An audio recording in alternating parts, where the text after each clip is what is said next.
ओम नमो भगवते वासुदेवाय। आज के प्रसंग में भगवान ब्रह्मा जी ने एक नीति शास्त्र नाम का एक शास्त्र की रचना की थी। उसका नाम नीति शास्त्र यूँ रखा गया था कि उसमें संसार के मनुष्य को किस प्रकार से उसे जीवन जीना है, किस प्रकार से उसका जीवन चलना चाहिए और सुखी रहना चाहिए, उसी का एक अंग पंचतत्व है। जिस प्रकार से भगवान श्री कृष्ण द्वारा महाभारत का एक अंग गीता है, इसी प्रकार से पंचतत्व जो पुस्तक है वह नीति शास्त्र नामक ग्रंथ का एक छोटा सा अंश है। सुनिए, बहुत ही कारगर है।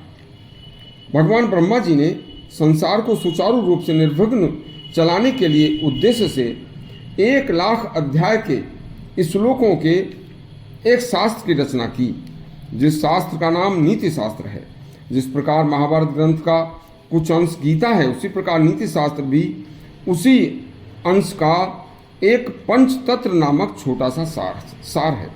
भारत के संस्कृत ग्रंथों में नीति शास्त्र का प्रथम स्थान है। इसका भी मूल प्रतियां दुष्ट मुगलों द्वारा जलाकर नष्ट कर दी गई थीं। केवल कुछ अनुवाद ही उपलब्ध हो पाए थे, जिसकी रचना ईसा पूर्व विष्णु शर्मा ने की थी। उपलब्ध प्रमाणों के अनुसार पंडित विष्णु शर्मा ने 80 वर्ष की आयु में इस ग्रंथ को लिखा, जो कि जन कल्याण के लिए था, जिसका नाम पंचतत्व रखा गया। उन्होंने पंचतत्व को 5 भागों में बांटा है। जो भी शासक या घर का मुखिया या घर का कोई भी सदस्य ध्यान देकर अपना इस पंचतत्व के अनुसार जीवन चलाएगा, उसका जीवन हर हाल में सफल होगा। उसके 5 भाग हैं। प्रथम भाग है मित्र भेद। मित्र भेद में मन मुटाव व अलगाव आता है। दूसरा भाग है मित्र लाभ, मित्र संप्रप्ति और उसके लाभ। तीसरा भाग है कोकुलोकियम, यानी कौवों और उल्लुओं की कथा। चौथा भाग है लब्ध प्रणाश, यानी हाथ लगी चीज हाथ से निकल जाना, अर्थात हानि का होना। 5वां भाग है अपरीक्षित कारक, जिसको परखा नहीं गया हो, बिना परखे कार्य को कभी नहीं करना चाहिए, सावधान रहना चाहिए। हड़बड़ी में कोई कार्य, कोई जल्दबाजी में कदम नहीं उठाना चाहिए।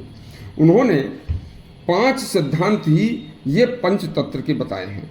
मनोविज्ञान, व्यावहारिकता तथा राजकाज के एवं मनुष्य के जन्म से लेकर मृत्यु तक के समस्त करने योग्य कार्यों को और उनके सिद्धांतों को, करने व न करने योग्य कार्यों को, बोलने व चुप रहने के समय को, भक्ष व अभक्ष वस्तुओं को तथा इन समस्त मनुष्य पात्रों से अलावा भी उन्होंने पशुओं और पक्षियों की कथा को भी पात्र बनाकर उनसे तथा उनकी बुद्धि से शिक्षा लेकर कथा को कहानियों के रूप में मनुष्य को शिक्षा देने का प्रयास किया है। देखिए, बड़े ही पंचतत्व की कहानियाँ बड़ी जीवंत कहानियाँ हैं। इन कहानियों में लोक व्यवहार को बहुत ही सरल तरीके से समझाया गया है। विद्वान व समझदार लोगों ने पंचतत्व को नेतृत्व क्षमता विकसित करने का एक सशक्त माध्यम माना है। पंचतत्व एक हितोपदेशक रचना है। नीतिक कथाओं में इसका प्रथम स्थान है। संसार की हर भाषा में इसका अनुवाद हो चुका है। कुछ विद्वान मानते हैं कि चंद्रगुप्त मौर्य के समय में इस पंचतत्व नामक पुस्तक की रचना हुई। कुछ लोग मानते हैं कि महाराज चाणक्य का नाम ही विष्णुगुप्त शर्मा था। उन्हीं को लोग विष्णु शर्मा भी कहते थे और उन्होंने ही इस शास्त्र की रचना की।